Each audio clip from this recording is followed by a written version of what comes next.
ನೀವ್ ಹೇಳಿದ್ರಿ ಕಾಕ್ರೋಚ್ ಪಕ್ಷ ಬಂದಿದೆ, ಜಿರಳೆ ಪಕ್ಷ ಏನಾಗುತ್ತೋ ಏನಾಗಲ್ವೋ ಅವರಿಂದ ಅಂತ. ಬಟ್ ಒಂದು ಒಳ್ಳೆ ವಿಕೆಟ್ ನೇ ಬೀಳಿಸಿದ್ರಲ್ಲ ಅಂತ. ಸೊ ಇದು ಕಾಂಗ್ರೆಸ್ ಹೊಡೆತ ಅಂತ. ಯಾರಿಗೆ ಏನು ಅರ್ಥ ಆಗುತ್ತೋ ಗೊತ್ತಿಲ್ಲ. ಈ ದೇಶ ಸರಿ ಮಾಡ್ತಕ್ಕಂಥದ್ದು ಯಾರು ಹೋರಾಟ ಮಾಡಿದ್ರೆ ನಮ್ಮ ಪೂರ್ಣ ಸಹಕಾರ ಇದೆ. ಯಾಕೆಂದ್ರೆ ಅದರಲ್ಲಿ ಈಗ ನೋಡಿ ನೀಟಲ್ಲಿ ಪಾಪ ಎಷ್ಟು 22-23 ಜನ ಆತ್ಮಹತ್ಯೆ ಮಾಡ್ಕೊಂಡಿದ್ದ ಮಕ್ಕಳು.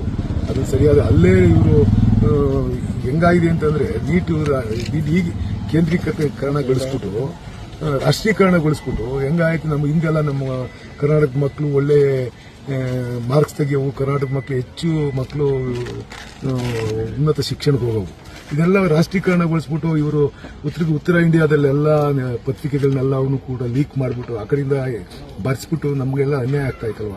ಇದನ್ನ ಕೇಂದ್ರ ಸರ್ಕಾರ ಮಾಡ್ತಾ ಇದೆ. ಅದ್ರ ತಪ್ಪತಕ್ಕಂಥದಕ್ಕೆ ಅವರು ಭಾರಿ ಕಷ್ಟ ಬಿದ್ದು ಧರ್ಮೇಂದ್ರ ಪ್ರಸಾದನ್ನ ರಾಜೀನಾಮೆ ತಗೊಂಡವ್ರೆ, ಅವ್ರು ಹೊಟ್ಟೆ ಹುಡ್ಕೊಂಡು ತಗೊಂಡವ್ರೆ. ಇದೆಲ್ಲ ವ್ಯವಸ್ಥಿತವಾಗಿ ಮಾಡ್ತಕ್ಕಂಥ ಪಿತೂರಿ ಇದು. ಕೇಂದ್ರ ಸರ್ಕಾರ ಮಾಡ್ತಕ್ಕಂಥದ್ದೇ ಅವ್ರ ಇನ್ವಾಲ್ವ್ಮೆಂಟ್ ಆಗಿ ಮಾಡ್ತಕ್ಕಂಥದ್ದು ಅವೆಲ್ಲ. ಯಾಕಂದ್ರೆ ಉತ್ತರ ಇಂಡಿಯಾದಲ್ಲಿ ಬರಲಿ ಆ ಕಡೆ ಇನ್ನೂ ಎಜುಕೇಷನಲ್ಲಿ ಸಾಮಾಜಿಕವಾಗಿ, ಶೈಕ್ಷಣಿಕವಾಗಿ, ಆರ್ಥಿಕವಾಗಿ ಬೆಳವಣಿಗೆ ಕಡಿಮೆ ನಮಗಿಂದ.